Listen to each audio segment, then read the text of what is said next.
ஸ்ரீ குரு பகவானே நமக. ஸ்ரீ சுக்கர பகவானே நமக. ஸ்ரீ சுக்கர பகவானே நமக. ஸ்ரீ சுக்கர பகவானே நமக.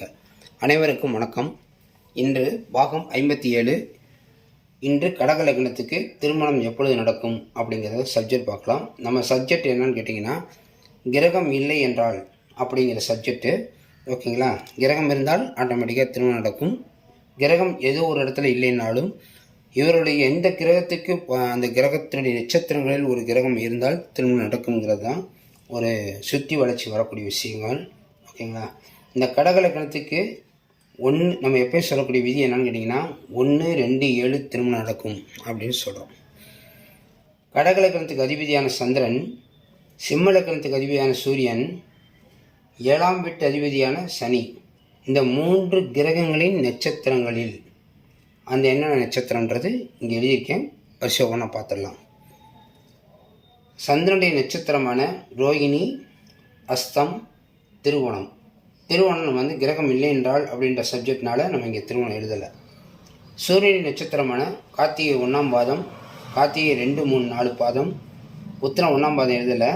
உத்திரம் 2, 3, 4 பாதம், உத்திராடம் 1ஆம் பாதம், உத்திராடம் 2, 3, 4 இங்கே வரும். 7ஆம் பாவதியின் சனி, அவருடைய நட்சத்திரம் பூசம் இங்கே வரும்.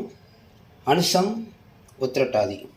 பூசம், அனுசம், உத்திரட்டாதி. இது வந்து கிரகங்களின் நட்சத்திரங்கள். இந்த நட்சத்திரங்களில் இந்த 9 கிரகங்களில் எந்த கிரகம் இருந்தாலும் தொடர்பு கிடைச்சி திருமணம் நடக்கும். இதுதான் முக்கியமான சப்ஜெக்டு. நம்ம செவ்வாய் தோஷத்துக்கு போகலாம். ராகு தோஷம், சர்பதோஷம், பெண் தோஷம், கலத்திர தோஷம், இதெல்லாம் ஜாதகத்தை தனியாக பார்க்கணும். இப்போ திருமணம் நடக்கிறதுக்கு ஒரு சிம்பிளாக எந்த கிரகங்கள்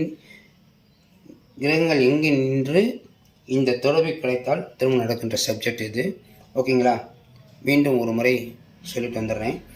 கடக லக்னத்துக்கு 1, 2, 7 கிரகம் இல்லை என்றால் கடக லக்னத்துக்கு அதிபதியான சந்திரன், ரோகிணி, அஸ்தம் நட்சத்திரங்களில் எந்த 9 கிரகங்கள் எது வேணாலும் நிற்கலாம், தொடர்பு கிடைக்கும். லக்ன தொடர்பு. 2ஆம் பாவாதிபதி தொடர்பு பார்த்திங்கன்னா சூரியன் வரணும். அவருடைய நட்சத்திரம் கார்த்திகை 1, 2, 3, 4, உத்திரம் 2, 3, 4, உத்திராடம் 1. 7ஆம் பாவாதிபதி சனி, அவருடைய நட்சத்திரம் பூசம், அனுசம், உத்திரட்டாதி. இந்த நட்சத்திரங்களில் ஏதாவது கிரகம் இருந்தால் விரைவில் திருமணம் நடக்கும் என்று கூறிக்கொண்டு, இது போன்ற உங்கள் ஜாதகங்கள் பார்க்கணுன்னா என்னுடைய வாட்ஸ்அப் நம்பருக்கு கான்டாக்ட் பண்ணுங்கள், கால் பண்ணலாம். என்ன சேனலை சப்ஸ்கிரைப் பண்ணிவிட்டு பாருங்கள். உங்கள் உறவினர்களுக்கும் சொல்லுங்கள். கடகலகத்தில் பிறந்தவங்க யாராவது திருமண தடை ஏற்பட்டு கொண்டே இருந்தால் அவர்களுக்கும் இது போன்ற வீடியோவை ஷேர் செய்து உங்களுக்கு ஷேர் செய்வதன் மூலம் புண்ணியம் கிடைக்கும் என்று கூறிக்கொண்டு, அடுத்த பதிவில் சிம்ம லக்னத்தை பார்க்கலாம் என்று கூறிக்கொண்டு, நன்றி, வணக்கம்.